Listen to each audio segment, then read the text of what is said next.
نحمده ونصلي على رسوله الكريم بسم الله الرحمن الرحیم۔ آج ہم صدقہ فطر کا مذاکرہ کریں گے۔ صدقہ فطر کے فضائل و مسائل۔ روزہ دار کتنا ہی اہتمام کر لے، روزہ رکھنے کے دوران کچھ نہ کچھ کوتاہی ہو ہی جاتی ہے۔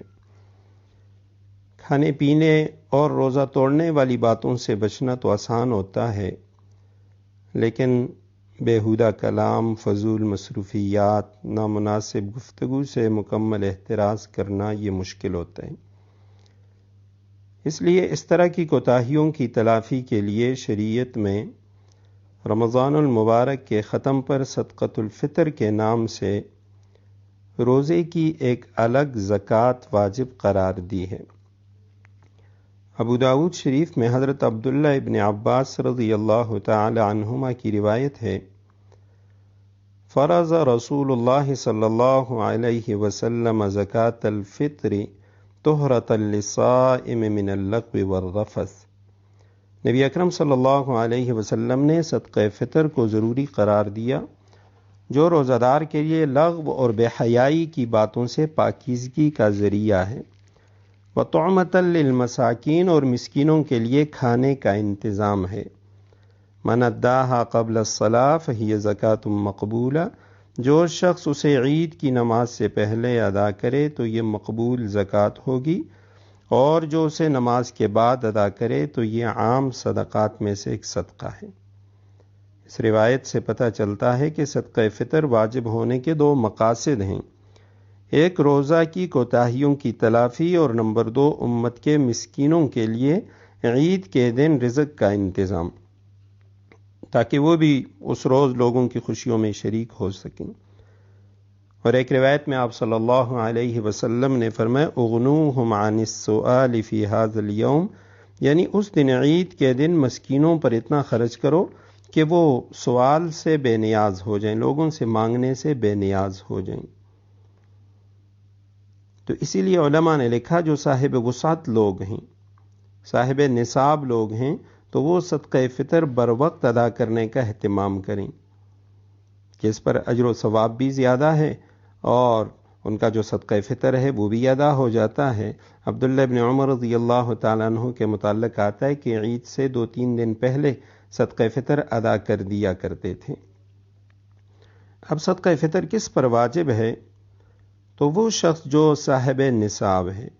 یعنی زندگی کی لازمی ضروریات کے علاوہ وہ اتنی قیمت کا مالک ہو کہ جس پر زکوٰۃ واجب ہو سکے، یعنی اس کے پاس 7.5 تولے سونا ہے، یا 52.5 تولے چاندی ہے، یا اس کے پاس اتنی رقم ہے جو اس کی ضرورت سے زائد ہے، یا اس کے گھر میں اس قسم کا سامان ہے کہ جو پورا سال استعمال نہیں ہوتا، تو اگر یہ تمام چیزیں موجود ہیں یا ان میں سے چند چیزیں ہیں اور ان کو جمع کر کے، تو ان کی جو قیمت ہے وہ تقریباً اس نصاب تک پہنچ جاتی ہے، 52.5 تولے چاندی کی قیمت کے برابر پہنچ جاتی ہے، تو اس پر صدقہ فطر ادا کرنا واجب ہے۔ جو نابالغ بچے ہیں، تو اگر وہ خود کسی نصاب کے مالک نہ ہوں تو ان کے باپ پر صدقہ فطر نکالنا واجب ہے، اور اگر وہ خود صاحب نصاب ہیں تو پھر ان کے مال میں سے صدقہ فطر نکالا جائے گا۔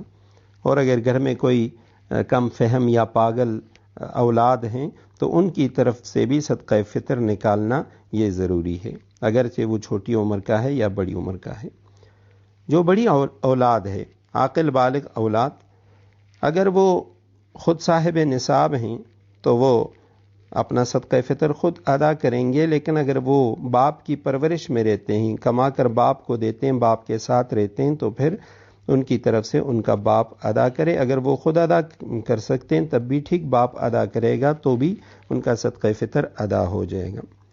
اسی طرح بیوی کا جو صدقہ فطر ہے وہ شوہر پر واجب نہیں ہے، لیکن اگر اس کی طرف سے وہ ادا کرے تو ادا ہو جائے گا، خواہ بیوی سے اس نے اجازت لی ہو یا نہ لی ہو۔ صدقہ فطر رمضان المبارک میں دینا بھی درست ہے،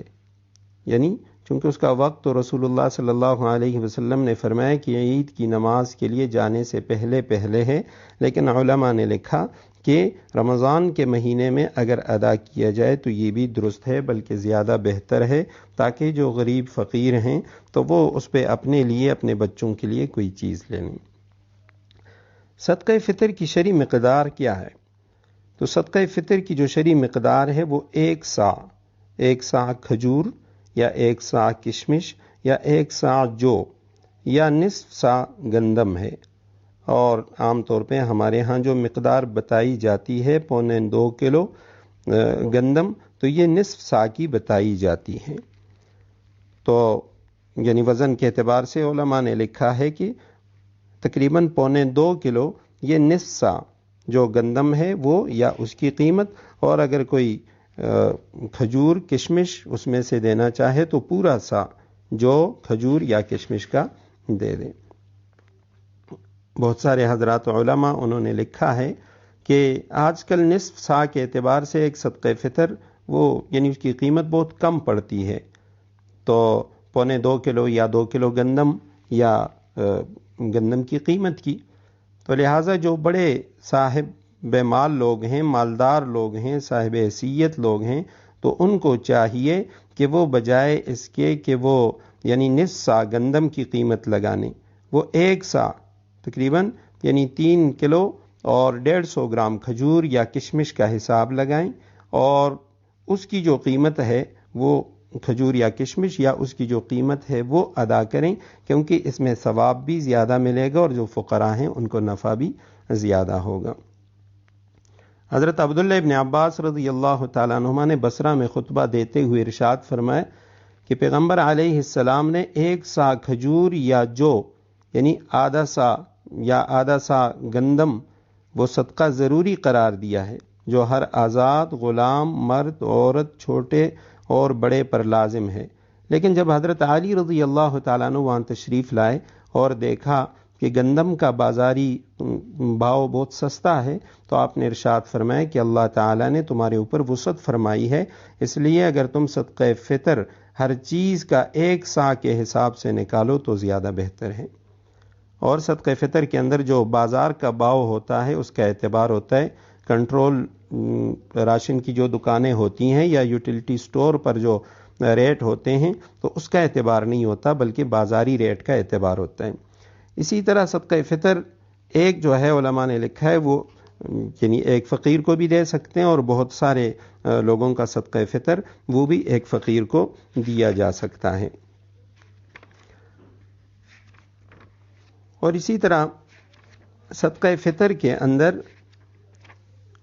یعنی اگر خدا نخواستہ عید گزر گئی اور کسی نے صدقہ فطر ادا نہیں کیا تو اس سے صدقہ فطر معاف نہیں ہوتا، بلکہ اب کسی بھی دن اس کو دے دینا چاہیے۔ وہ گناہگار بھی ہوتا ہے اور لیکن صدقہ فطر معاف نہیں ہوتا، صدقہ فطر اس کو ہر حال میں دینا پڑے گا۔ اسی طرح صدقہ فطر کے اندر ہر شہر یا ضلع کی قیمت کا اعتبار ہوتا ہے، یعنی اب کراچی والوں کا جو صدقہ فطر ہے تو ہمارے ہاں اس کا اعتبار نہیں ہوگا، یا ہمارا جو ہے ہمارے ہاں کی جو قیمتیں ہیں وہاں ان کے لیے اس کا اعتبار نہیں ہوگا، بلکہ ہر ضلع اور ہر شہر جو ہے وہ اپنے ہاں اس کی جتنی قیمت بنتی ہے، یا جو 1.25 کلو گندم یا 2 کلو گندم، تو اسی اعتبار سے وہ صدقہ فطر ادا کریں گے۔ جو لوگ کسی اور ملک کے اندر ہیں،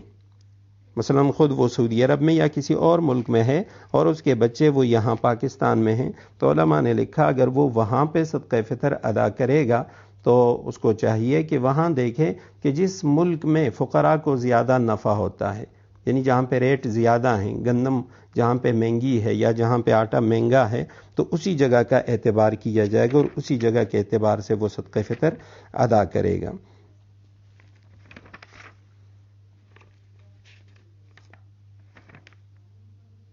اور صدقہ فطر کے جو مصارف ہیں وہی مصارف ہیں جو ہم نے فدیہ میں پڑھ لیے،